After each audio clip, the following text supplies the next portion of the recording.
안녕하세요. 사랑하는 나그네 교회 교회 여러분, 그리고 하나님의 말씀을 같이 즐거움을 읽어가는 그리스도의 형제 자매된 교회 여러분, 오늘 우리가 읽을 주의 말씀은 스가랴서 12장과 13장의 1절까지를 읽도록 하겠습니다. 11장에서 우리는 참 목자를 배척한 이스라엘이 결국 심판을 받을 것이라는 예언을 받습니다. 과연 그렇게 되면 이스라엘은 어떻게 될까요? 하나님 택하신 백성은 결국 그렇게 멸망을 당하고 소망이 없게 되는 것일까요?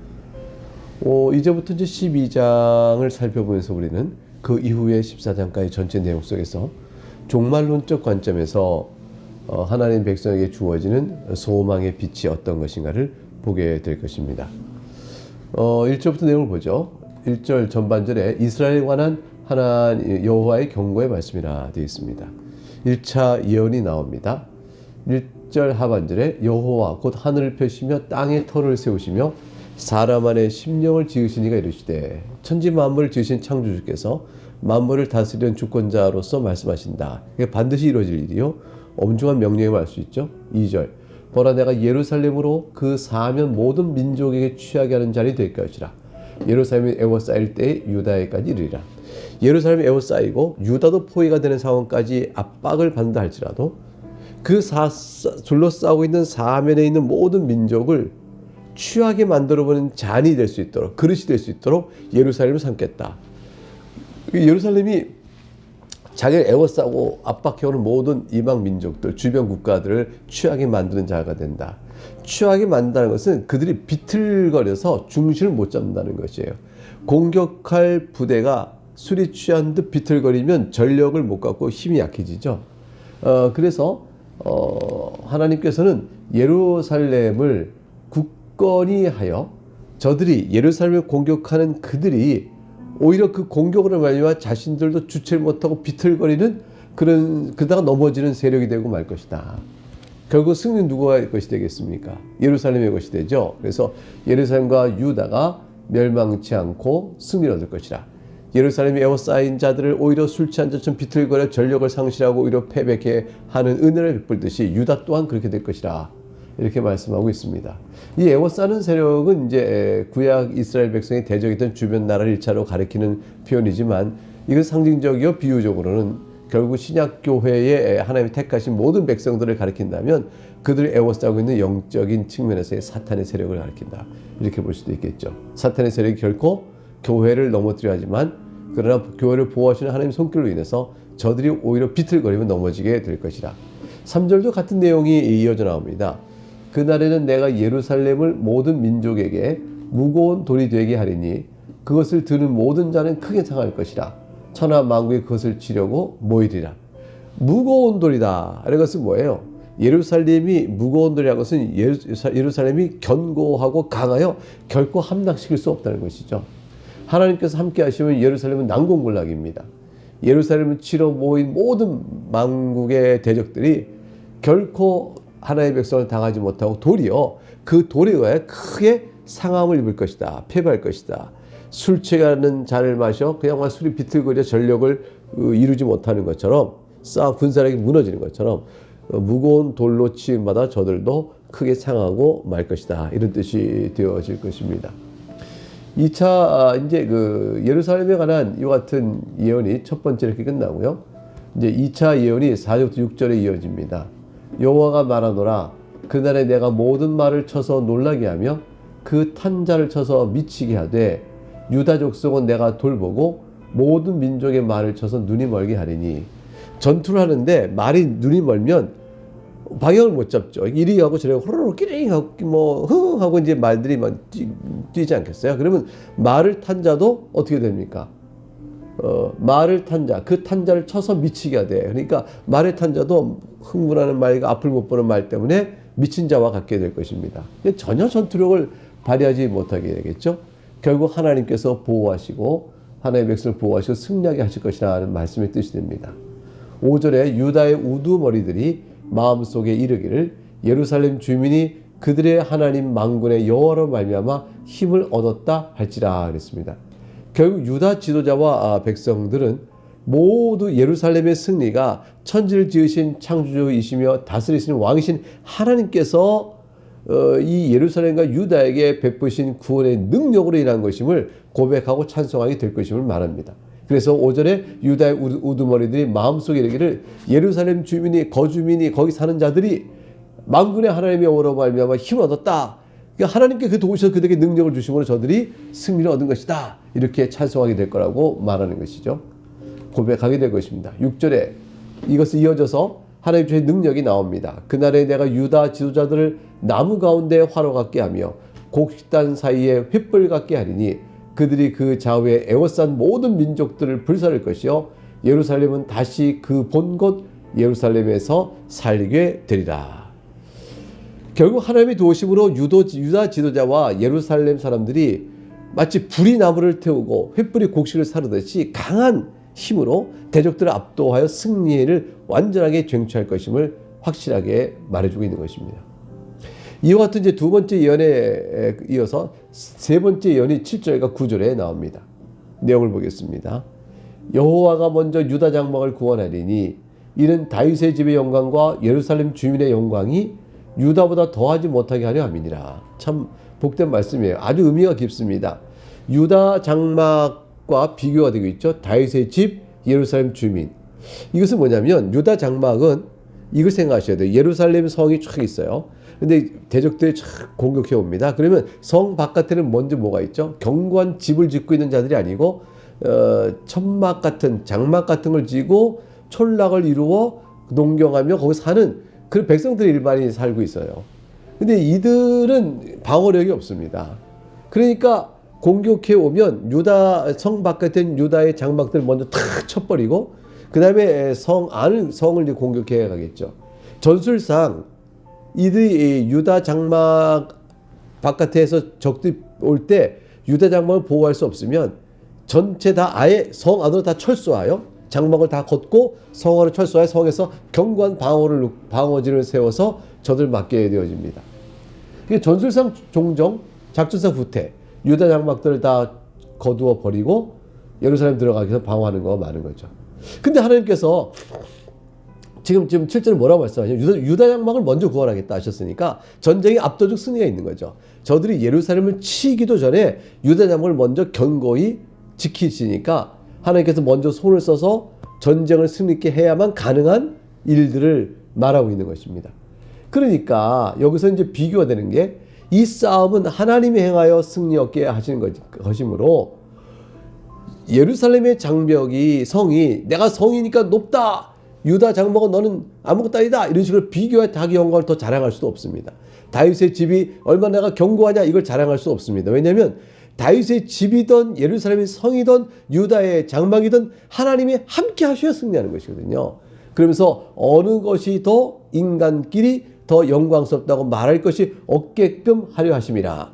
그 뜻이 이제 마지막에 다윗의 집의 영광과 예루살렘 주민의 영광이 유다보다 더 낫지 못하게 하려 함이라는 뜻이에요. 그러니까 이 전적인 승리는 오직 하나님의 도우심 때문에 되어진다. 그러니까 우리가 만일 말이죠. 영적인 싸움 속에 승리한다 할 때 어떤 일은 더 강력하게 어떤 일은 약하게 또 평소에 영적인 성장이 성숙과 능력이 차이가 있다 이렇게 보일지라도 그래서 이 정도는 우리가 경건 생활을 해야 이 정도 시험을 이긴다라고 아무리 유용 있게 한다 할지라도 실제로 그가 그 정도 신앙의 성숙과 성화를 이루어서 또 어지간한 시험에도 넘어지지 않는 자로 성숙할 수 있습니다. 그러나 그 모든 것들이 다 하나님의 은혜로 일하는 것이라는 거죠. 그래서 연약한 자도 하나님이 단단히 보호하여 연약함에도 불구하고 시험을 이겨내면 견고한 성이요 큰 시험을도 이겨낼 수 있는 자보다 못할 것이 없는 것이죠.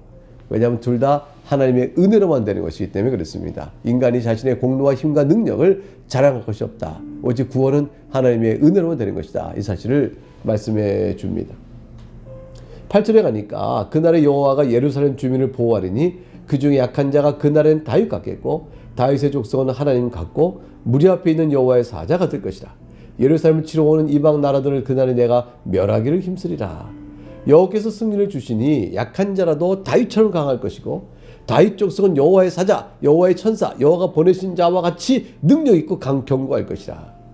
하나님과 같다 또는 하나님의 사자와 같다는 말은 인간이 감히 하나님과 같다는 신성 모독에 발언하는 것이 아니라 견고하고 절대적인 능력으로 행사하여 압도적인 승리와 전면적 승리와 철저한 승리 이루는 것처럼 저들이 하나님의 도우심을 입으면 예루살렘 치러오는 이방 나라들을 멸할 때에 완전하고 철저하고 확실한 승리를 이루게 된다라는 뜻을 나타내 보이는 것이죠.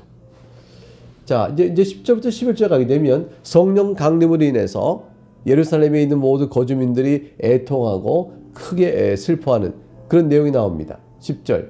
내가 다윗의 집과 예루살렘 주민에게 은총과 강구하는 심정을 부어주리니 그들이 찌른 바 그를 바라보고 그를 위하여 애통하기를 독자를 위하여 애통하듯 하며 그를 위하여 통곡하기를 장자를 위하여 통곡하듯 하리로다.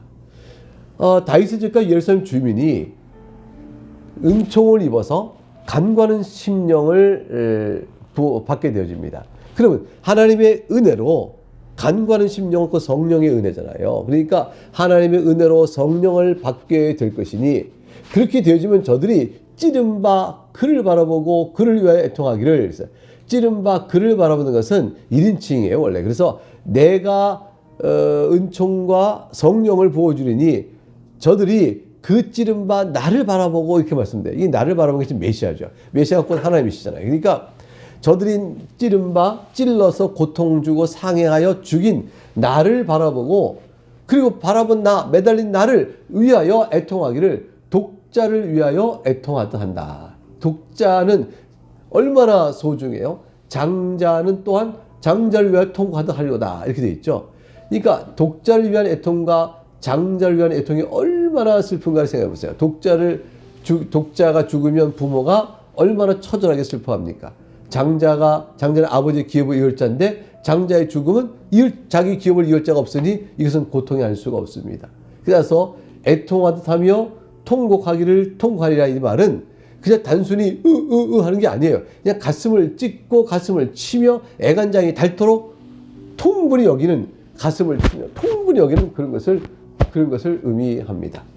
왜 그렇게까지 무엇 때문에 그렇게 할까요? 11절에 보면 자신들의 죄 때문입니다.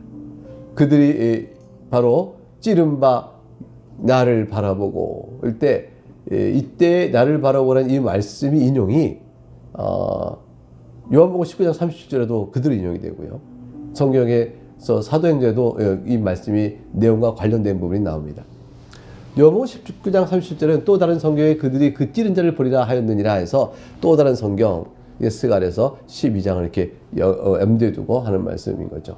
예수님의 죽음을 당하신 수난을 말하는 가운데 예수님께서 그걸 말하는 가운데 이 말씀을 적용해 놓고 있습니다. 11절에 가니까 그래서 이제 모두가 다 크게 독자를 잃은 듯 장자를 잃은 듯 애통하는 그런 마음을 성령이 주심으로 일궈낼 때에 11절 그날에 있을 그 애통은 예루살렘에 있는 큰 애통이라 말합니다. 그리고 무기또 골짜기 하다 드림몬에 있는 애통과 같을 것이라 했습니다. 이 큰 애통은 바로 자신의 죄악에 대한 회개의 애통입니다.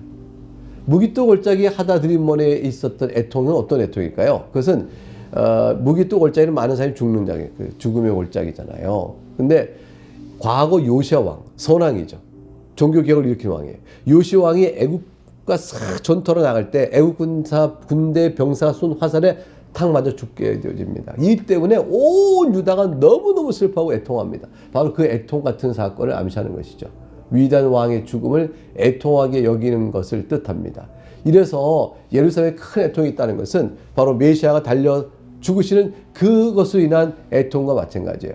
그들이 몰라서 십자가에 못 박아라 했지만 사실 그 달려 죽은 메시아의 죽음은 사실 남은 자요 영적인 그의 죽음이 어떤 것이 아는 자에게 큰 애통이 되지 않을 수가 없습니다.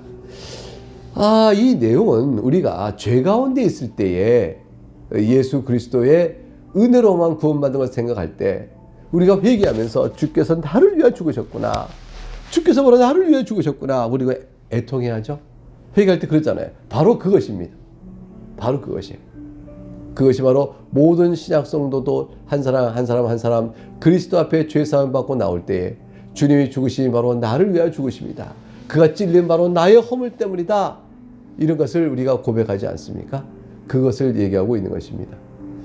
12절부터 14절에 가게 되면 예루살렘과 예루살렘에 있던 애통뿐만 아니라 12절은 온 땅의 각 족속이 애통한으로 되어 있습니다. 이것은 바로 우리를 포함한 애통이죠. 내용을 볼까요?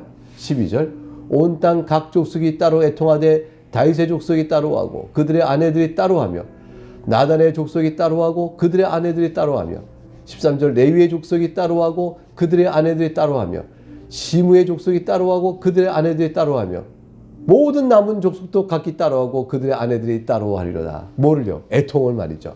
네 가지 분류를 말하고 있죠. 다윗의 족속, 나단의 족속, 레위 족속, 시므의 족속이 되어 있는데 다윗의 족속은 왕족을 의미하죠. 다윗 왕의 족속이에요. 나단의 족속은 나단이 선지자입니다. 선지자의 족속이죠.